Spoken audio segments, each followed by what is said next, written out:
I'm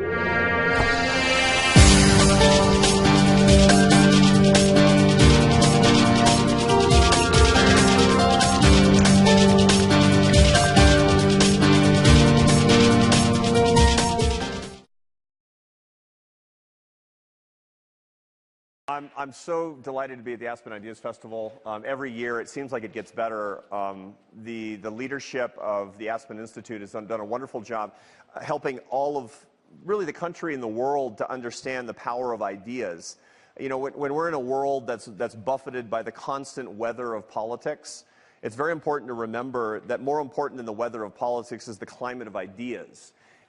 I learned once from a physicist that the biggest mistake you can make as a PhD physicist is mistaking the climate for the weather. The Aspen Ideas Festival doesn't do that. Congratulations on participating in it, and thank you for being here at this session, which I've been so excited about, because I get to talk to my friend Simon Sinek. If you're here, it's because you know who Simon Sinek is. He's a best-selling author. He is a consultant to some of the most important organizations in the world, and he's an all-around purveyor of the ideas that can lift people up. He's a humanist. He was born in the UK, and he's lived in South Africa and Hong Kong, and most exotically in New Jersey. He attended Brandeis University and the City University of London. He got his start in the world of marketing and advertising. He had his own firm, Sinek Partners, and his understanding of leadership comes from his own mixed experiences leading that firm. That's not how you know him, however. Many of you became familiar with Simon Sinek all suddenly in 2009, where he had his breakout moment. Now, actually, nobody has a breakout moment. When you look at a rock band that suddenly breaks out on the scene, it turns out that they've been touring for 16 years before that. But everybody learned about them because they became very viral for whatever reasons. That happened to Simon in 2009 when he had a TED Talk, How Great Leaders Inspire Action, which is the third most watched TED Talk of all time, with 32 million views. And it was aligned with his first best-selling book, Start With Why. We're going to talk about that here in a second. Since then, he's had more bestsellers, of course. Leaders Eat Last, Why Some Teams Pull Together and Others Don't, which I recommend very highly to you for your interest. You won't be disappointed. And in 2016, Together is Better, a little book of inspiration. His next book, which is coming out in September, is Find Your Why, which talks about start with why, but how to do it, which is really important. And we're going to talk a little bit later about a very exciting new project that he's working on. It's in beta form, and I can't wait to learn more about it, and I can't wait for you to learn more about it too. We're going to take a few minutes and have a conversation. I'm going to ask him some questions. We're going to discuss issues around leadership that the country needs, that the world needs, that business needs, that families need, that we all need, and then you get to interview him after that in the back half of this hour. So welcome, Simon Sinek. Thank you. Nice to see you. Thanks. When Aspen invited me to come and do this, they said, who would you like to interview you? And they gave me sort of a list of all these famous journalists and things. I said, no, I want Arthur Brooks, because he's the best. And I get to hang out here with my friend. That's great. Thank you, really, Simon. The last time we were together was under really funny circumstances when many of you saw in the news right after the election in January, the Republicans, all the House Republicans and Senate Republicans went on retreat to Philadelphia, and this closed retreat. And I looked at the keynote speakers on this retreat, and it was Donald Trump and Vice President Pence and Simon Sinek and me, which was really, really great. But we got a little bit of time to hang out together and maybe cook up some things that we want to talk about today. And here's my first question. We have a crisis in leadership in this country, and people in this audience who are really politically mixed and ideologically mixed have different ways of describing that crisis, but there's nobody in here who thinks that leadership is the best it's been for our country politically or in business today. Describe the leadership crisis, how we got here, and then I'm going to ask you a little bit about where we can go. Sure. The leadership crisis has nothing to do with the presidency. I think we've had a leadership crisis for quite some time, and it's been steadily getting worse over the past 20 or 30 years. And it's primarily due to the fact that we misunderstand what leadership is, and the strategies and the ways we're building our organizations are based on the false definition of leadership. Let me give you an example. So in business, for example, too many of our standard business philosophies today, the way we normally run businesses, are leftovers from philosophies and ideas that were introduced in the 80s and 90s. So, for example, the concept of shareholder supremacy was a theory proposed in the late 1970s, popularized in the 80s and 90s, and is now the standard way of doing business. Remember, the 80s and 90s were boom years, relative peace in the world, a kinder and gentler Cold War, and so a lot of the ideas that we were generating on how to lead and how to build our businesses were based on those conditions. In other words, when boom years are there, we sort of become a little more selfish, right? So shareholder supremacy was a theory proposed back then, popularized in the 80s and 90s. Now it's standard way of doing business and arguably hasn't been a successful experiment. Every CEO of every public company, it's a big open secret, hates the analyst community, hates Wall Street, yet they play the game. The concept of using mass layoffs to balance the books, which is now standard practice in so many large businesses, public and private, that we don't even recognize how destructive it is to the human spirit and to the culture of an organization, did not exist in the United States prior to the 1980s. Did not exist. But it was popularized in the 80s and 90s and now has become normal. And so you see a lot of those sort of me first and putting the organization before the people, or numbers before people, really in government policy and in business that are now standard today. These are very, very different times, and I think that leadership hasn't kept up with the times. The organizations that understand prioritizing human beings, the life of a human being over the abstraction of a number, are the ones that outperform, out-innovate, by the way, have no millennial problems than the other companies. Can you give me a couple of examples of the more enlightened view that we actually see in business today? Yeah, there's a few. A smaller number in public companies, but Bob Chapman, who's sitting right here, he's talking tomorrow, right? He's talking tomorrow. Bob Chapman runs a company called Barry Waymiller. It's about a $2 or $3 billion business, about 8,000 employees. Good old-fashioned American manufacturing. So when Kimberly-Clark needs a machine to make toilet paper, Barry Waymiller makes that machine. And if you ask Bob, what does the company do, he won't tell you we're in manufacturing. He'll tell you that we're building extraordinary people to do extraordinary things. And if you ask Bob, how does he know he's successful, he'll say, we measure success by the way we touch the lives of people. And he firmly believes these things. And I've written about Bob in Leaders Eat Last. It's how I came to know him, about somebody who truly understands that business is a people thing. And I'll give you one example of how he's different. So in 2008, during the recession, Barry Waymiller was hit very, very hard by the recession. Of course, in recessionary times, large capital expenditures get cut first, and so that affects buying new machinery. And they lost 30% of their pipeline like that. So, like so many companies, they couldn't afford their labor pool, and like so many companies, the board got together and said to Bob, you need to have layoffs. You need to save $10 million. And Bob absolutely refused. And instead what they did is they implemented a furlough program where every employee had to take 4 weeks of unpaid vacation. They didn't have to take it consecutively, and they could take it whenever they wanted. Everybody from secretary to CEO. And when Bob announced the program to the company, he said, it's better we should all suffer a little than any of us should have to suffer a lot. And morale went up.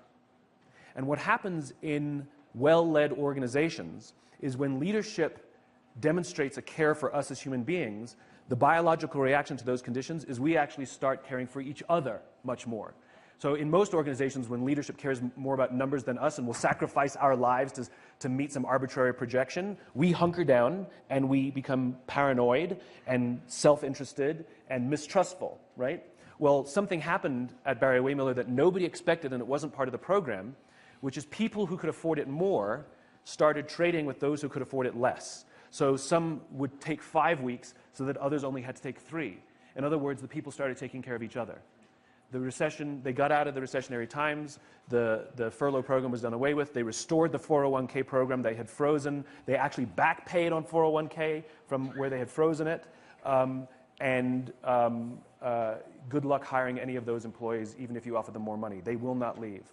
And the productivity, innovation, and intensity of this organization is absolutely unbelievable. And he completely went against what is considered standard on how we treat how we fix problems. It's fantastic. You know, I have a strange case study that I found accidentally of that principle. For those of you who don't know, I'm the president of a think tank in Washington, D.C. called the American Enterprise Institute, and I took over on January 1st, 2009. And, you know, go back to January 1st, 2009, we were worried that the ATM machines in this country were going to stop working. I mean, we had no idea what was going to happen to the financial system. We're an organization based 100% on voluntary philanthropy. Now, that was a bad time to be relying on voluntary philanthropy. And we were badly underwater on my first day on the job, and I didn't know what to do. Now, I'd taught business at the university for a long time, and I thought about this principle.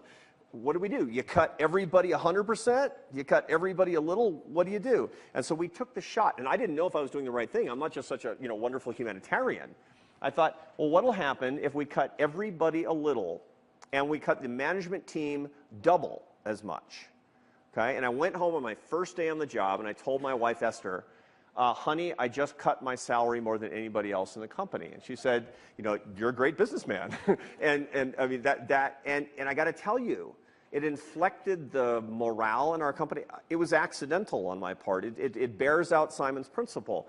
We actually were able to improve our fundraising more than we ever had before, and by October of 2009, we had restored everybody's pay and back paid everything we'd chipped out of their salaries in the very beginning of the year. And in the following year, we grew 26%.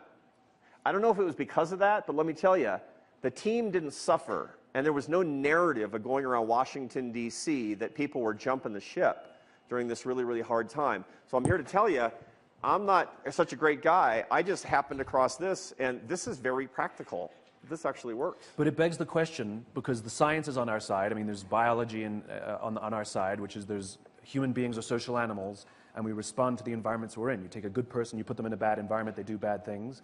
You take somebody who maybe has performed bad acts, maybe is considered untrustworthy, you put them in a good environment, they'll turn their lives around and become remarkable, trustworthy members of society. We're social animals, we respond to the environments we're in. Leaders are supposed to produce the environments that produce, you get the environment right, you get trust and cooperation. You get the environment wrong, you get cynicism, paranoia, mistrust, and self-interest.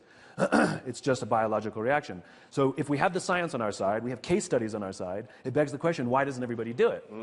And what I've come to learn is because these strategies that you guys employed, it is hard to predict the time in which you will see the benefit from those decisions. And companies don't like that.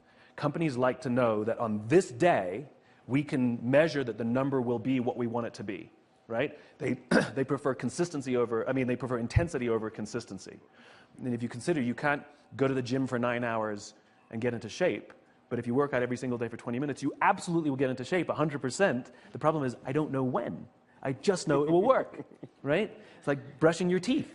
And businesses prefer intensity because they want to demonstrate X savings on X day and have that very easily measured. The strategies that you guys employed, we don't know when you'll see the fruits. We just know it'll work. And that's uncomfortable for a lot of organizations. Now, something that's on a lot of people's minds here is we started by talking about business leadership. And a lot of people in here are business leaders, to be sure. Highly practical suggestion that we have that's also consistent with the way that we want our hearts to work. One of the principles that we have in my organization is that morals have to come before markets. And I think that's manifestly true in any system in the world. And the more you rely on markets, by the way, the more you have to think about your morals first. I think that's an important thing to keep in mind. But let's go to what is on a lot of people's minds here as well, which is to move from the business to the political. Apply some of these ideas to what we're actually seeing politically today. Not necessarily being really personal about what we're doing, but what's going wrong politically, and how can we constructively change that on the basis of trust, on the basis of leadership that's aspirational and that's uniting instead of dividing? What we see in politics is it's a clear mirror of what's happening in business. They're one and the same, where short term has been prioritized over long term. Where what's in it for the organization has been prioritized over what's in it for the community. And whereas an organization, in public companies, for example, meeting some arbitrary projection on some arbitrary date and meeting some analysts' projection. I'll tell you a quick funny story aside. Gary Ridge, who's the CEO of WD-40, great company, his analyst called him up on the analyst call, chastised him and said, you missed your numbers. And Gary said, no, I missed your numbers. Mine are fine. But what we see in politics is people prioritizing their re-election over doing something great. I had a conversation with a member of Congress. I will leave their name out of it. And in a moment of, it was a very uncomfortable conversation, uncomfortable for them, not for me, where I basically said, I know human beings, I know people in uniform who would risk their lives and have risked their lives to do the right thing.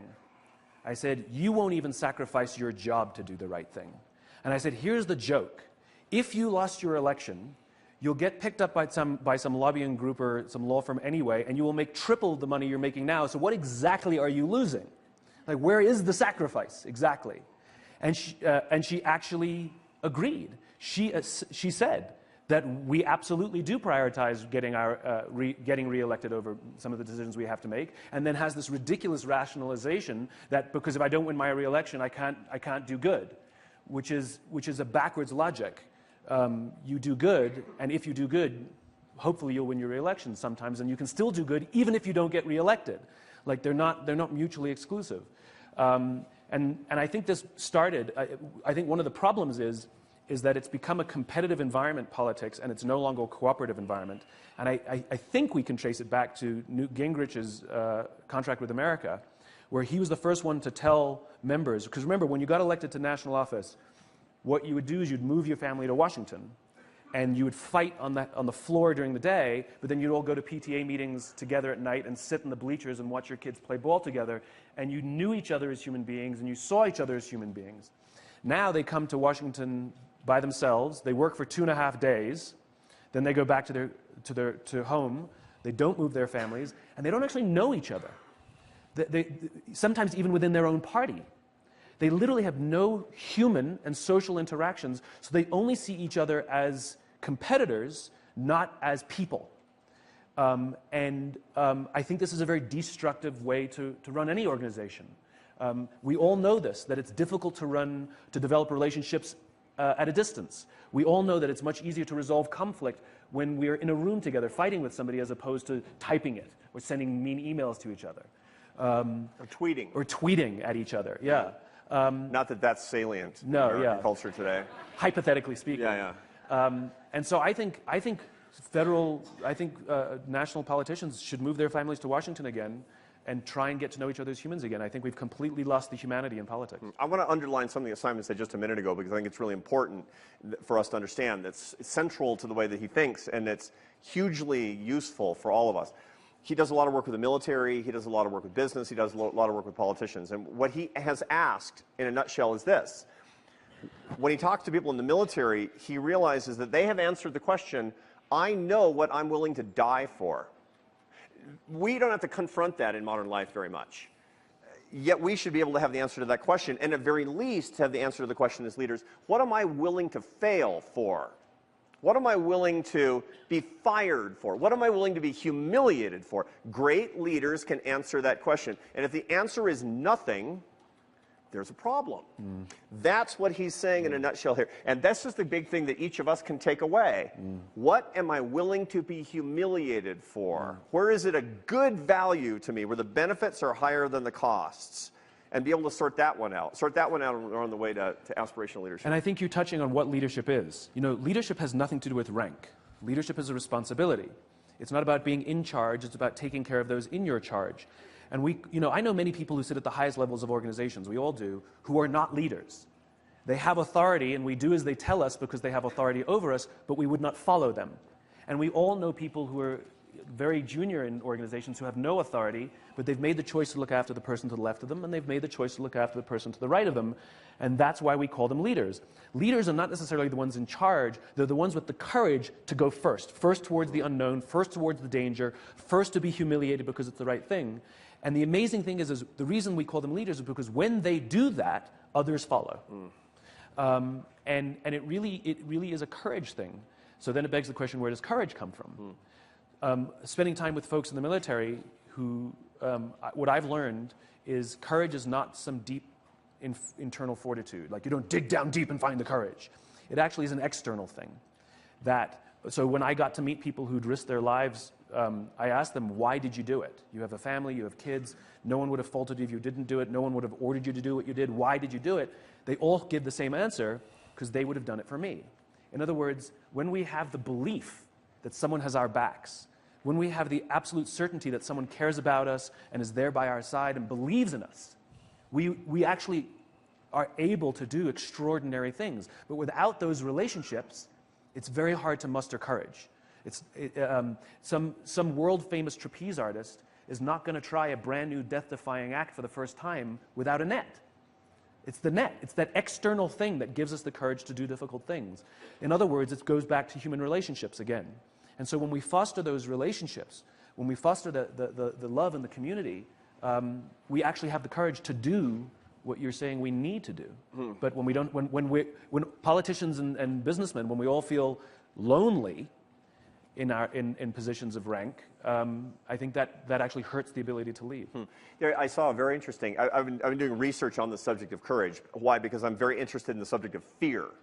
When we talk about not knowing what you're willing to be humiliated and fail over, it means that you have a fear-based model. And fear is directly related to pride, and it's bound up in courage. And trying to net this out, I found a very interesting body of work by a psychologist at the University of British Columbia who's done work on fear. You know this work, where he's talked to bomb squad members of the British police force in Northern Ireland, those who did a lot of work in the 70s and early 80s, and then fighter pilots who'd been in combat. And here's the very interesting thing that he found.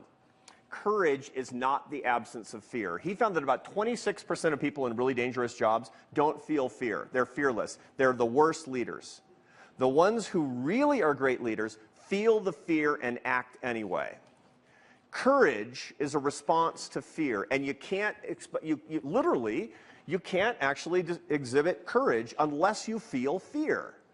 Fear is incredibly important for your virtue, is the way that this turns out. So fear is not the enemy. The idea, the title of fearless leader is an insult. Courageous leader.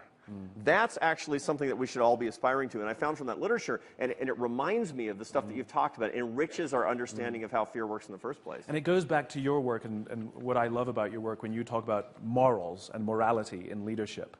And I think, and it goes back to Milton Friedman. You know, we have the standard definition that we sort of embrace is the definition of business and the responsibility of companies is a Milton Friedman definition.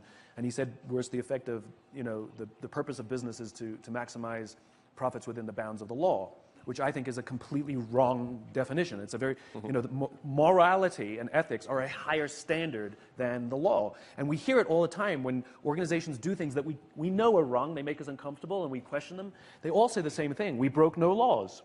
I mean, here's the analogy, right?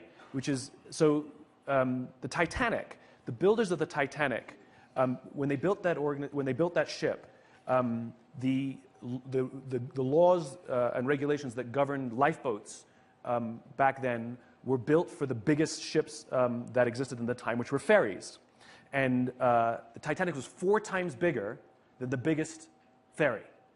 So there was no lifeboats for all regulation. It didn't exist. It was based on numbers. So the makers of the Titanic, because it was too expensive to put all lifeboats for all, actually put the maximum number of lifeboats as required by regulation on the Titanic, which was a quarter of what the size of the boat actually was, right?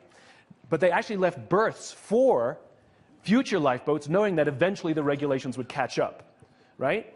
So the Titanic hits an iceberg. We all know the story.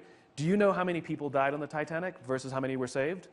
25% of the people who were aboard the Titanic were saved. 25%. 3/4 died. In other words, about the number of lifeboats they didn't have.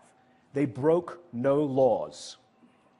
But clearly, morality says, shouldn't you have a lifeboat for everyone? Even though they broke no laws. Now that's the analogy for the way I think too much of business is conducted, which is it's conducted with the bounds of the law, where everybody knows that there's a morality that they're missing, and they know that eventually the regulations will catch up, but I don't understand why people don't act morally despite the law. Yes, indeed. This is your frame. This is your. You know, I want to. Speaking of this, I actually do want to pivot a little bit to a slightly different area that you've written about, that we've both thought about. And what I want to do is I want to tell you a study that I just read that blew my mind. and then I want you to react to it, okay? Uh-oh. I read a study. I read about 15 social psych and behavioral science studies every morning, which is not normal. But I read a study about empathy, about empathy and leadership and empathy, and it was looking at the most effective leaders with respect to how they manage their workforces and the bottom line of their companies, but not just the public valuation of these companies, really a robust understanding of effective leaders. And what it found was the most effective leaders over the course of their leadership career, the cadence of their leadership career, there's some really interesting stuff. For example, they tend to be the most effective between the ages of 55 and 70. That's the zone of effective leadership, particularly for business leaders, because high energy, high wisdom haven't said screw it yet. Okay, that's one of the interesting findings from this. But here's what I'm getting at. The study also found that as they went through the cadence of their careers and got more and more and more effective, their empathy went down. They had lower empathy at the end of their careers than at the beginning, and it was monotonically decreasing over the course of their careers. What does Simon Sinek say? What's monotonically mean? That means continuously. Oh, okay. It's like, I got that from Shakespeare. I'm surprised by that, to be honest. The whole idea that they're better at the end makes more sense because you know, if you want candid advice, you ask an old person because they don't care what you think about them. And happiness studies show that as well. People are at their happiest when they're young because they're oblivious, and they're happiest when they're old. He didn't say clueless. He said oblivious. And they're happiest when they're old because they've faced their own mortality and they're at peace. And like they don't care what you think about them anymore. And people actually at their least happiest in middle age, where you're most concerned what everybody thinks about you and if you're successful and if you're good looking and if you're doing well and all of that stuff. And so the idea that empathy would actually go down later, the only thing that I could react to that is, have they just become jaded? I'm surprised by it, to be honest. And maybe it goes to that thing that they don't care what you think about them anymore. I don't. So let me give you a second piece of the puzzle now, because now I think that and this is what opened my eyes to it. I want to know more details about who they were. You're right. I mean, that of course. There's a missing detail there. For sure, among others. They got less empathetic, but they got more compassionate. That's the interesting part. Empathy and compassion are not the same thing. Linking to somebody emotionally is not the same thing as being dedicated to doing the right thing for people even when it's hard. I think that I agree with, because they don't have to be all wrapped up in the emotion of the people that they're serving, but they have a deep-seated belief that the right thing to do is to take care of the people because it's the right thing to do. So perhaps being empathetically disconnected actually makes it easier to be compassionate, because it becomes intellectualized, as opposed to, because we can make stupid decisions based on empathy because there's too much feeling, where you can actually say the right thing. I think it's the moral compass. I think it sounds like the moral compass grows, even though I'm not personally invested emotionally in the decisions of what's happening. I just know it's the right thing to do. It seems to me that this is a key point that you make in Leaders Eat Last, isn't it? It's I like that. Leaders, particularly military leaders that you talk about, are not empathetic with their charges, but they're highly compassionate with their charges in the robust sense of this, right? I think that's very interesting. So I asked, I was thinking about an example of this principle that I could really use. And I have this strange friendship and an ongoing working relationship with His Holiness the Dalai Lama, which is the most unexpected thing, because he hangs out at this think tank, the American Enterprise Institute. He knows where you work, right? He knows where I work. He does know where I work. It's the weirdest thing of all, right? I mean, you'd think that, and what you notice when you're dealing a lot closely with the Dalai Lama, that there's not a strong sense of him linking to you with your personal experiences. On the contrary, you say goodbye, and it's remorseless. And you say hello, and it's like he just saw you, or maybe never saw you before. But he's highly compassionate.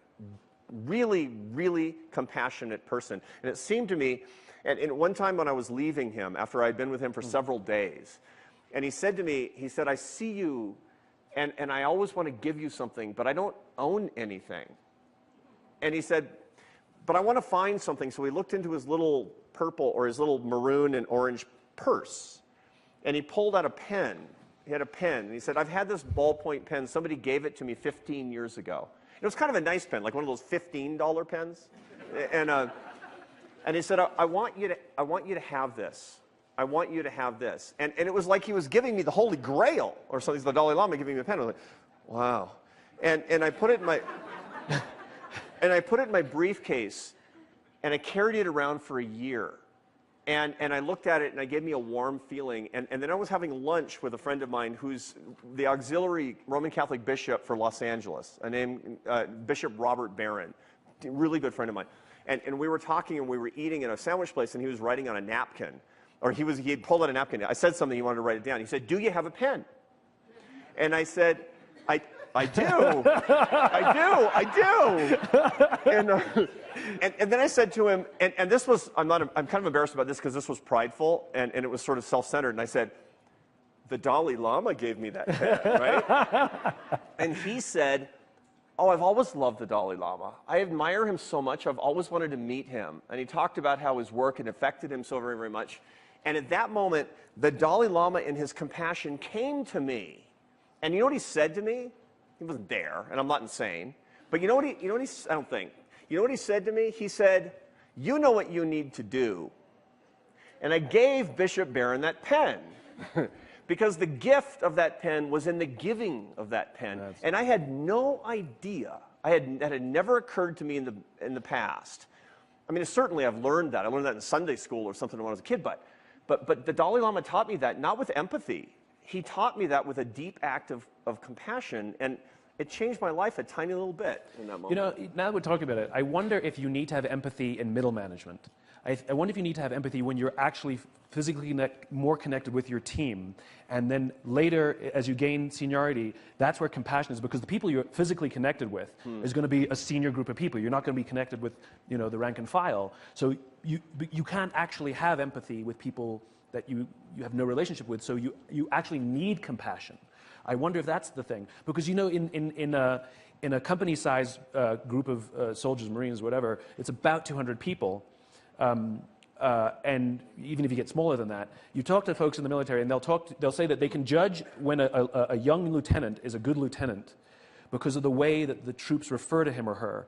They'll say, that's our lieutenant, as opposed to the lieutenant. It's always the colonel, because it's too far. It's always the colonel. But that's our lieutenant. And when the troops make the transition from the lieutenant to our lieutenant, that means there's a relationship. And I think at that level, you need to have empathy. You need to know your troops. You need to know their names. You need to know their faces. You need to know their families. I think in business, you need to know your people. You need to know the names of their kids. You need to know where they live, what goes on in their lives. But as you become disconnected physically, I think that's where compassion, that makes perfect sense. Can we write about this? Yeah, Let's we should. Write about this. Let's write about this. This, by the way, is unrehearsed. This is totally. Yeah. I've got two quick questions left, and then I want to go to you. Very good. So we've got at least 20 minutes so start getting your thoughts, and we'll talk about the ground rules on how that stuff works just here in a second. But first, I want to ask a question before I get to your new creative product, which I'm really fascinated with. But I have one more question, and it's about happiness. I've written about happiness. You've written about happiness.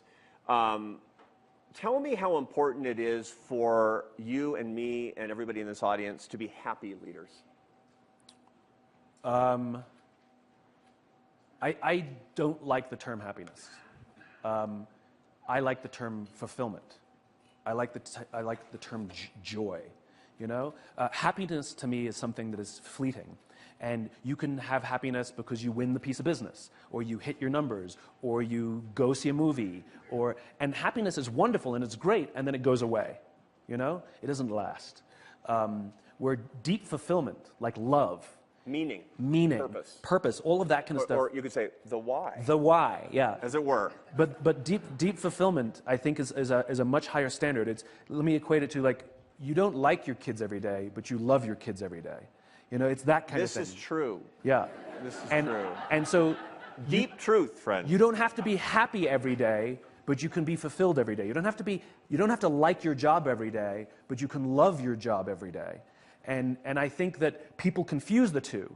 And people are seeking happiness in their work, and they're doing it through all the ways you would think they would do it in short-term things. So, like, you know, and you see it the way we lead young people too, which is we put in free food and bean bags and all these fun things at the office because we want to make our employees happy, and it absolutely works. It just doesn't make them fulfilled, and they still are unhappy and they still quit, or they still are unfulfilled and they still quit.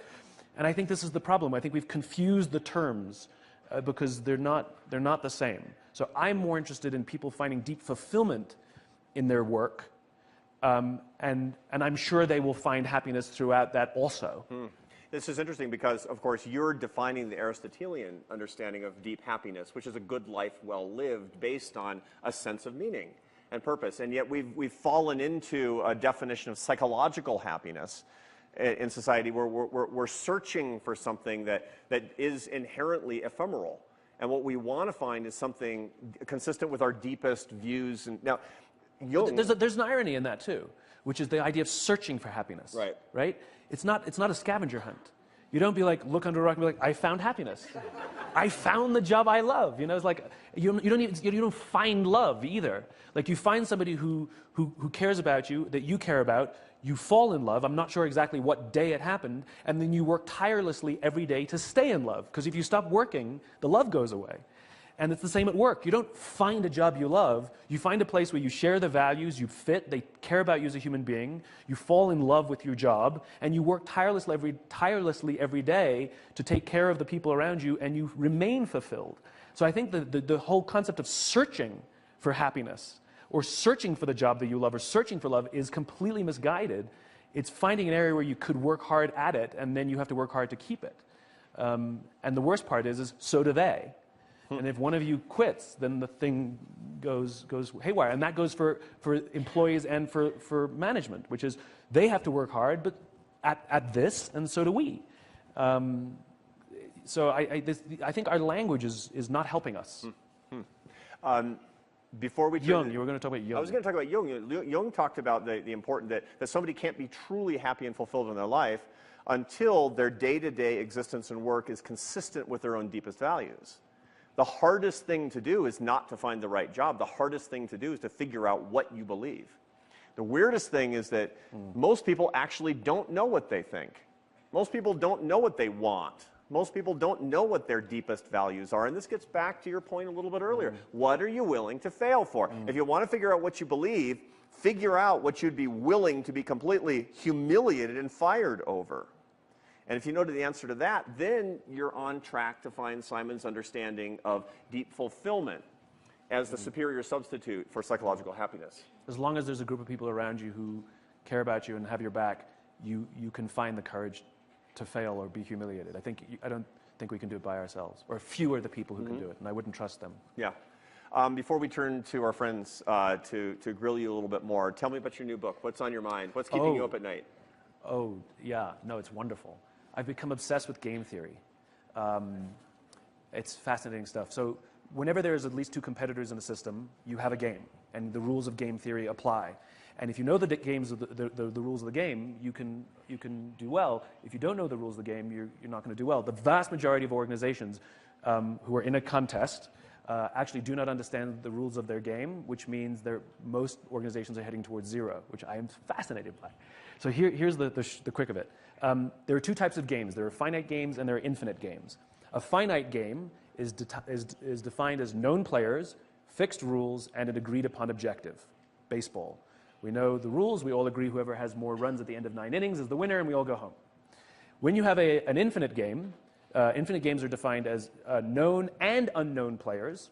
The rules are changeable, and the objective is to perpetuate the game, to keep the game in play. When you put a finite player versus a finite player, the system is stable. Baseball is stable. When you put an infinite player versus an infinite player, the system is also stable, like the Cold War. Because you cannot have a winner or a loser in the Cold War, right? So you keep the game in play.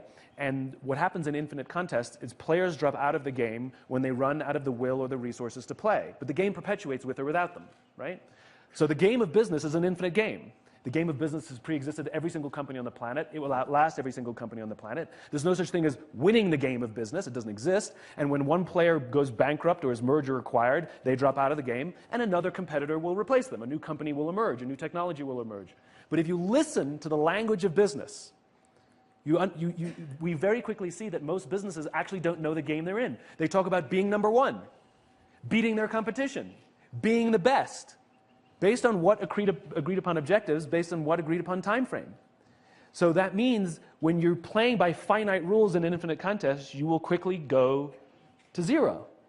So here's a real life example. I spoke at an education summit for Microsoft. I also spoke at an education summit for Apple. At the Microsoft summit, the vast majority of the executives spent most of their PowerPoint presentations talking about how to beat Apple. At the Apple summit, 100% of the executives spent 100% of their presentations talking about how to help teachers teach and how to help students learn. One was obsessed with where they were going. The other one was obsessed with beating their competition. Guess which one is in quagmire, right? So at the end of my talk at Microsoft, they gave me a new Zune when it was a thing. That was their competitor to the iPod. And this thing was spectacular. It was the most gorgeous piece of technology I've ever used. The user interface was beautiful. It was simple. It was user-friendly. It was really fantastic. But of course, nobody ever bought one because it's a different story. When I was done working at Apple, I was sharing a taxi with a senior Apple executive. Did I ever tell you this? I was sharing a taxi with a senior Apple executive, sort of employee number 12 kind of guy. So I decided to stir the pot. It's a bad habit. And I turned to him and I say, you know, I was at Microsoft and they gave me the new Zune, and it is so much better than your iPod Touch. And he turned to me and he said, I have no doubt. Conversation over. Because an infinite player understands sometimes you're ahead and sometimes you're behind. Sometimes they have a better product, sometimes you have a better product. The objective is not to win every battle. The objective is to outlast them. And so one organization is making strategic decisions for a short-term gain of beating their competition based on some arbitrary number and arbitrary time frame that they picked, whereas the other organization is being built for resilience. And I love that. There's over 80% of the Dow index are companies 35 years or younger. Where are all the old companies? Gone. Where are they? And even some of the old ones aren't really old. They've been merged and acquired so many times. They're not really the companies that were... Well, one thing that I want to point out, based on Simon's work that relates to the earlier comments that he was making, the original comments that we made about the leadership crisis in the United States, is that the competition and cooperation are typically thought of as antagonistic to each other. The biggest mistake that we make when we talk about business or we talk about politics or we talk about family life or community life is to say that you either have to be all about competition or all about cooperation. If you're all about one and you don't have a balance with the other, you will lose. You will lose and you will be ineffective. The truth of the matter is that the New York Yankees are both competitive and cooperative with the Boston Red Sox. Nobody in the Yankees organization, except for the most rabid fans, thinks you should be blowing up the Red Sox bus on the way to the game. The best infinite players, this is right to your point, the best infinite players, they love having a worthy adversary. So Montgomery kept a portrait of Rommel in his quarters. They had deep respect for each other, and they loved the idea of competing against each other intellectually and besting each other. But they considered each other worthy adversaries. And so I think it's very important for teams or companies to view their competition as worthy adversaries rather than someone to beat. And remember that there are rules, and there are rules of cooperation that actually make business work better, and we should be respectful of them. On the contrary, we should actually celebrate those. When Apple was going bankrupt, it was Microsoft that bailed them out. We have 15 minutes and 1 second left for you. And here's kind of how it works. We have our friends who have microphones, and you're going to put your hand up, and I'm going to call on you. And the mic's going to come to you. If you would stand up and tell me, you're going to be first, because I saw your hand first, and you're going to tell us your name and where you're from and what's on your mind. Mic's coming to you right now.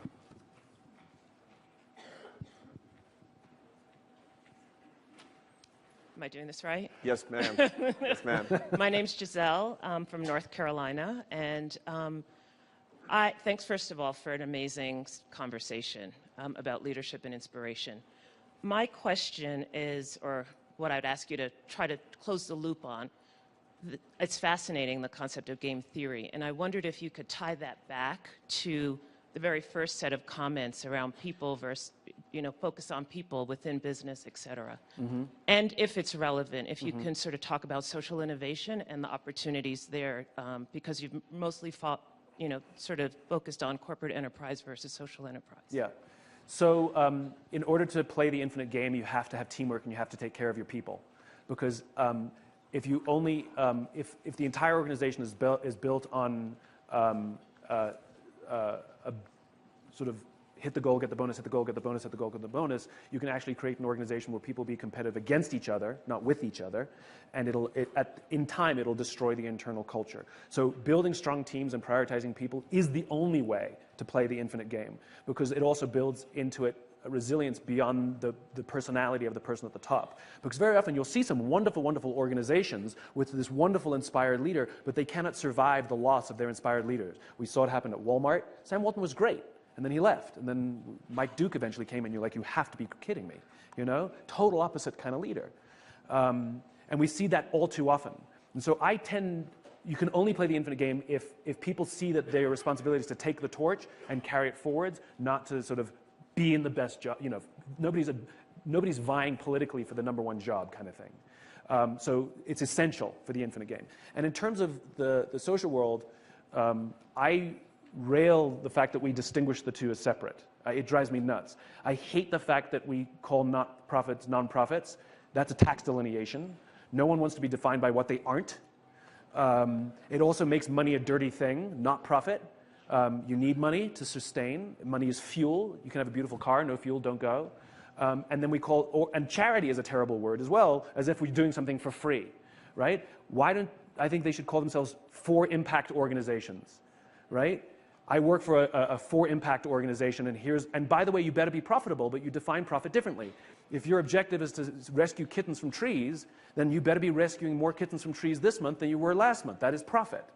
So the money is the fuel, and the profit is defined by whatever your cause is, and you're in the for-impact space. But the rules are all the same for both organizations. Right here in the back, and then we're going to come over to right in the middle right here.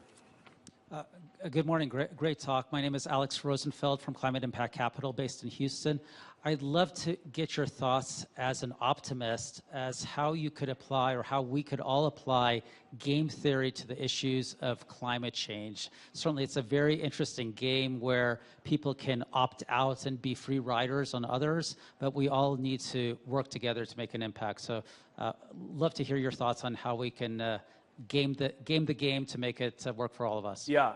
So I was at the Southern Company thing this morning where we were talking about just that, and there was some language that I realized Arthur and I have been saying that some of the language sort of hijacks us, unfortunately, and I think the language of sustainability is the wrong language, because sustainability is it sounds like a liberal philosophy, and I think the word that we should be using is resilience. I think, is our planet resilient? Are we helping the planet be resilient? Are our organizations resilient? Because if we're relying on limited fossil fuels, that's not resilient. And so I think we've done I think the climate scientists have done a bad job marketing. I think it's a problem in marketing because it was very rational, and it was very paternalistic, and it was never really stated as a cause that we could all join in on. It was sort of a political philosophy. So I think language is one of the big challenges there. And the things I'm learning is, I think resilience. Are we building a resilient planet? Our friend from Houston made one assertion that I think is important. Just kind of want to draw you out on one quick point. Are you an optimist? Yeah.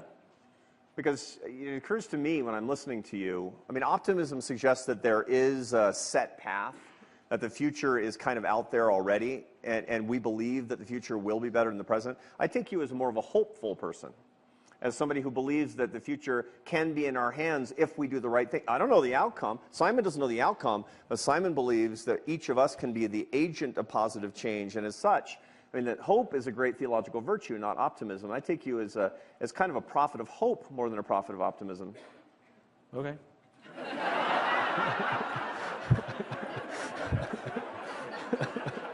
Like, I thought that was beautiful, and he just like kept moving. I mean, it's like, all right, next question, fine. It's like, we're right here, we got the mic coming to you, ma'am. Well, we got a mic coming to you, ma'am. Tell them who you are. Oh, sorry. Nina McLemore, I'm in the apparel business. The question is about how do you build the team? And what do you do when you have team players who are either not competent or not passionate about the game, or defensive? Okay, sure. So competence absolutely matters. of course, you hired them. So what did you see in them that you hired? Did they lie to you? And the question is it that they're incompetent, or is it that they're in the wrong place inside the organization? Are they incompetent? Do they have a lack of training? So is there a mechanism for somebody to say to you, so an organization that is well led you can have vulnerability. There's a circle of safety, there's vulnerability in that organization. Vulnerability doesn't mean we will walk around crying. Vulnerability means someone can walk into your office and say, I don't think I'm prepared to do this job that you've asked me to do. I don't feel qualified to do it. Or they can come to you and say, I made a mistake. Or they come to you and say, I'm scared. Or I'm having troubles at home. In other words, we don't know what's producing the failure or the struggle in the performance. It could be any host of things that may or may not be their competence. So the question is, do you have a mechanism to have that conversation? You talked about people who aren't passionate. Everyone's passionate. We're just not all passionate for the same things. Passion is a result. It's like profit, which is if I'm engaged in something that feeds my soul and I feel safe in the environment I'm in and I feel like I'm growing, I will be passionate.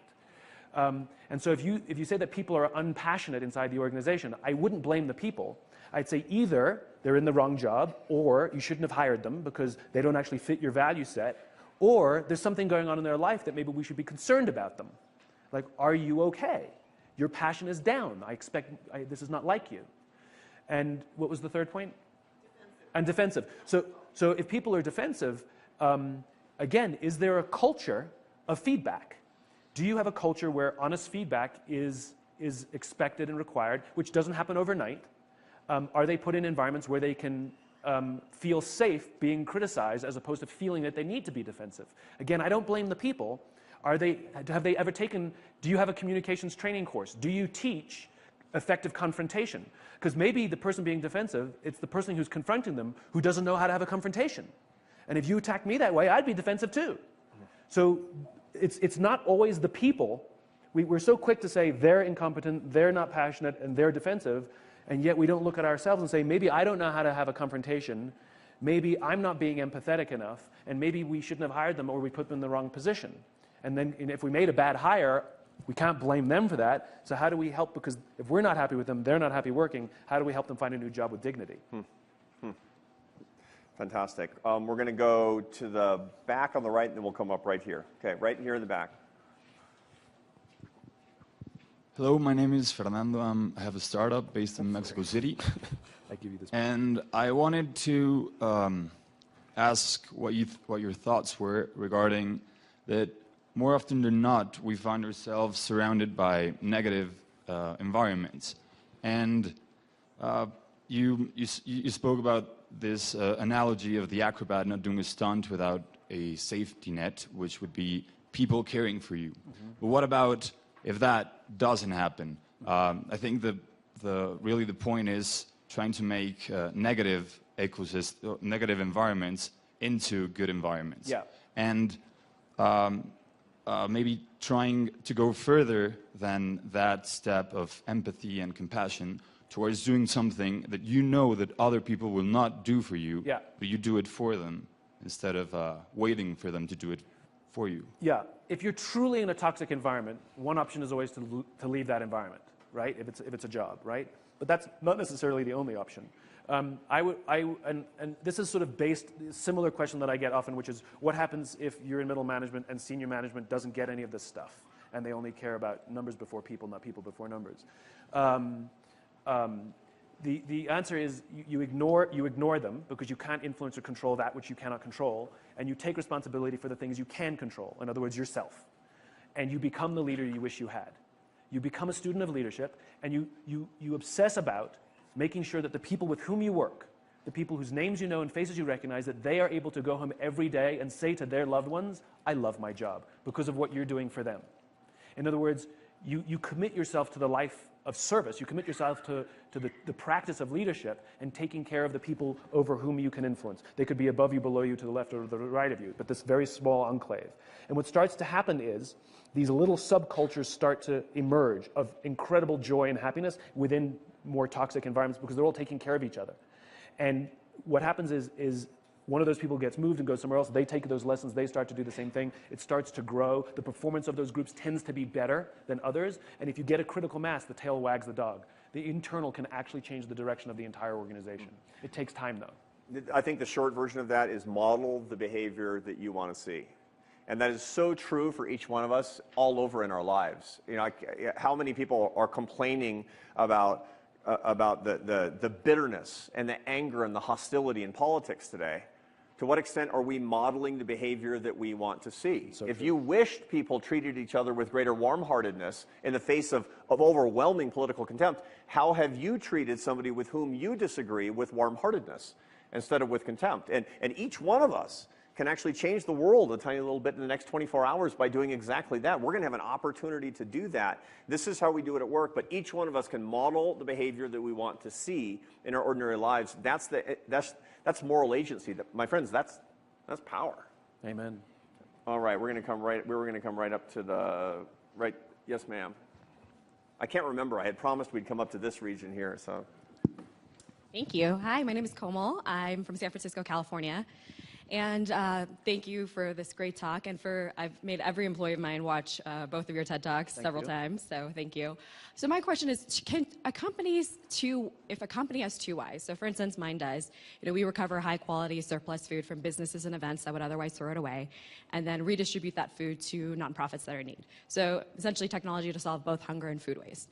So my why is much more fueled through the eradicating of world hunger, which we believe we can do, whereas other people on my team are much more fueled about reducing food waste.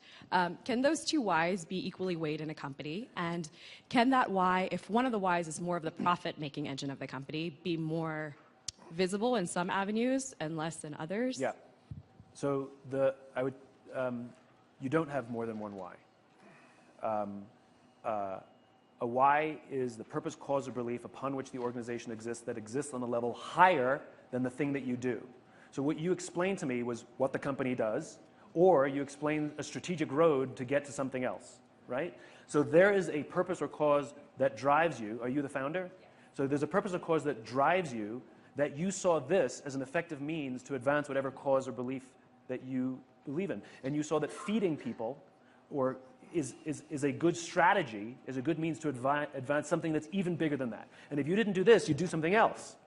So you only have one why, and I would argue that you haven't yet articulated yet. And the reason that so you're having issues inside the organization where some people believe in this one, but some people believe in that one. That means you're not at the why. The why level says we all believe in this, we all work different ways to do it. So our organization, our why is to inspire people to do the things that inspire them. I haven't told you a single thing about what we do yet. And we have a vision that if everything we do comes to life, we can imagine a world in which the vast majority of people will wake up every single morning inspired to go to work, feel safe when they're there, and return home fulfilled at the end of the day. Now, what do we do? Well, inside the organization, there's all kinds of stuff. And we all are passionate about different ways to advance that. So I'm the dancing monkey who speaks and writes about it, right? And then there are folks inside our organization who want nothing to do with what I do. They would never want to do this, but they found ways to do it through taking care of the customer, like literally having the face-to-face. They love that. And they see that that is the best means to advance our cause, which is to have that face-to-face advice, right? But we all believe in the same cause. And so I would argue that you haven't actually articulated your why yet, because there's only one. My friends, we are coming to the end of our session, and I want to take simply the last 20 seconds to sum up the 4 big things that we've learned and heard from Simon Sinek today. Principle number 1. Leaders who know their own why understand shared sacrifice, which is a privilege, not a negative. Principle number 2, ask yourself, what am I willing to fail for? If you can answer that, you're on track to understanding your why. Principle number 3 is that courage is the ability to act in the face of fear, but to do that, we need people we trust. Find those people you trust and be those people that other people can trust. And principle number 4 is that purpose matters more than happiness. So set upon your own purpose and help other people find theirs. Good words, good thoughts, words for a better world from Simon Sinek. Thank you.